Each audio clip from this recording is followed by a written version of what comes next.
The pink sauce lady has been having a historic downfall, and we've been covering it here on the channel, especially the recent allegations that have come out that pretty much said that she made a GoFundMe while she was making like $10,000 a month. But she has finally made another response video, and it looks like Chef Pie has finally paid the price. So let's just get right into it. So if you aren't aware of what's been happening with the pink sauce lady over the last like couple months, it came out that Chef Pie, made a GoFundMe and pretty much said that she was on the brink of going homeless. She couldn't feed her kids, she couldn't afford to get her kids like school supplies, and she made a GoFundMe pretty much begging her followers for money. Okay, and some people donated, and the reason she made the GoFundMe was because apparently the company she was working with to make this pink sauce was apparently screwing her over and making her on the verge of going homeless. And so we're supposed to feel all bad for her even after all the shit she's done with the initial pink sauce release. But the company actually came out and provided real evidence that they've been paying Chef Pie, the pink sauce lady, over $10,000 a month over the last year, which means she's made over $120,000 a year. And so of course people were upset, people were angry, why are you asking your fans for money when you're making $10,000 a month? She pretty much disappeared from the internet after people started criticizing her. Honestly, that's probably what I would do. But instead of staying away permanently, which would have been the smart thing to do, she decided to make a comeback video and to try to justify this entire situation. So let's play the first clip. Okay, so I know y'all wondering, like, where the hell is she? What does she have going on? Is she homeless?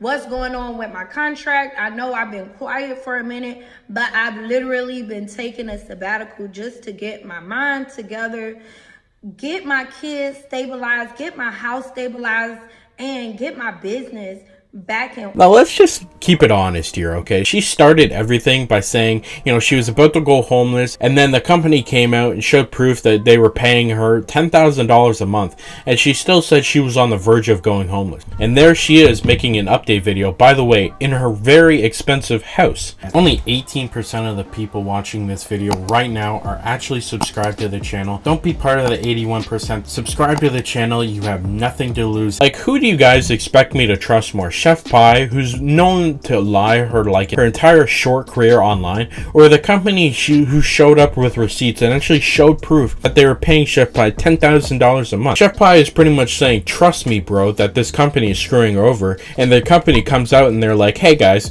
we've actually paid Chef Pie over 6 figures over the last year, and they showed proof of it. Like, Chef Pie wants everyone to believe her when what she's saying, it sounds so obviously like a lie. So first of all, I want to acknowledge this $120,000 that they've responded to the blog saying that they paid me. So number one, it wasn't an upfront payment of $120,000 straightforward. It was sent to me partially, but they were partial payments, and then also a huge chunk of that money went towards me paying for Airbnb and paying for hotels, because mind y'all, I was homeless for 6 months following this, in which I kept having a security issue because I was promised that I would receive legal help for people spreading false narratives about the pink sauce. However, that never happened. Correct me if I'm wrong, but I'm pretty sure this company never said that Chef Pie would get $120,000 up front,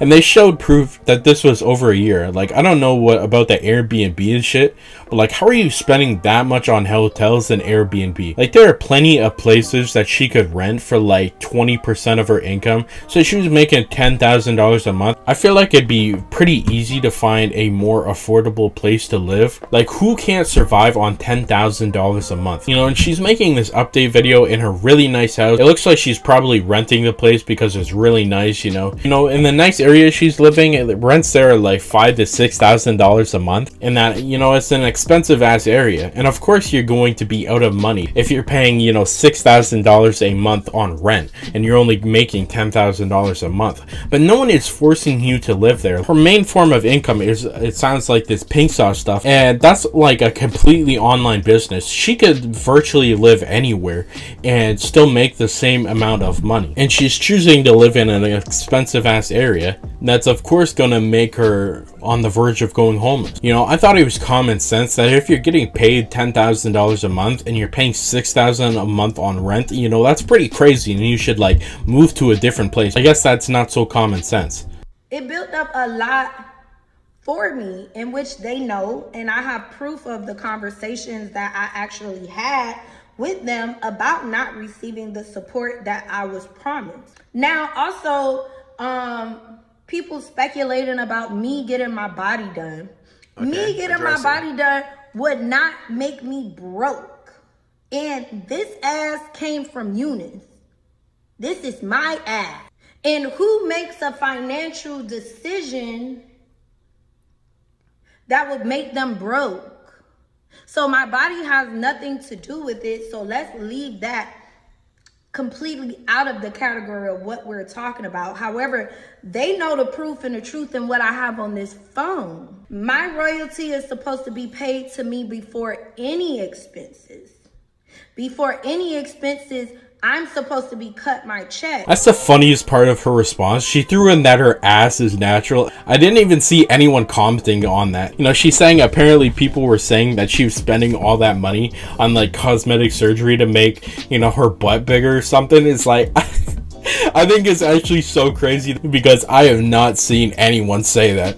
Like, just admit that you fumbled the bag and take the L. Like, if she was more humble about this whole situation, a lot more people would feel bad for her and actually donate. Like, I don't know if you guys remember the GoFundMe we talked about in our initial video, but she was trying to raise like $100,000 to sue this company that was apparently screwing her over, and she only raised like $1,000. Keep in mind, she has a major TikTok, so of course people aren't donating her money because she, you know, she's not humble about her success, and she made multiple lies and she lied about this product for like the entirety of its existence. Like, she needs a reality check because, you know, I understand she thinks she's hot shit and whatever, but let's be honest, you know, she was a trend. It happened on TikTok. You know, she was really big for like 3 months, and you know, the sooner she's realized that she was a trend and, you know, it was time to capitalize off, you know, that success, you know, like 8 months ago, the better off she'd be. You know, it's almost time to give this shit up and just, you know, sell the rights like she did, just be less involved, you know, go get a normal job and move out of your expensive ass house. Like, you guys actually understand how crazy it is that she says she's on the verge of going homeless when she's making $10,000 a month? Like, you know damn well it's time to move. And honestly, if this company sues her, I wouldn't feel bad. She's virtually doing like the complete definition of like slander and defamation, you know, saying this company's screwing her over, not giving her money, and then the company shows proof that they are giving her money. I'm pretty sure they can sue for that. This is an innovative brand. This is an innovative product, which comes with risk, which means that money has to be allocated and put into marketing. The marketing is the company. They did not do that, which caused me to suffer drastically. And yes, I am in this for the long haul. That's why I'm here still fighting for my brand, because I'm not looking at the $1 million that was made. I'm looking at the millions and millions of dollars that wasn't made because they're not freaking listening to me. But you know what? She got lucky. You know, this wasn't the next ranch sauce. You know, this wasn't the next ketchup. Okay, it was the pink sauce. You know, it wasn't the greatest thing ever. It was barely special. Call me delusional, but yes, I'm comparing myself to Beyonce. If Beyonce went dead ass broke, would you tell her to get a job? No. She's very full of herself. You know, she even compares herself to Beyonce, which is crazy because, you know, at least Beyonce actually had some talent. All Chef Pie did was dye some ranch sauce the color pink and, you know, got lucky. And I definitely think that somehow this entire response from Chef Pie actually made her look worse somehow, which I didn't think was possible, but here we are. But that's just my thoughts on the situation. You can let me know your thoughts down in the comments. The other day we made a video about how Sneako completely embarrassed himself live on stream, and his alpha male act was pretty much destroyed in like 10 seconds. This is a video you're not going to want to miss. Click here to watch it now.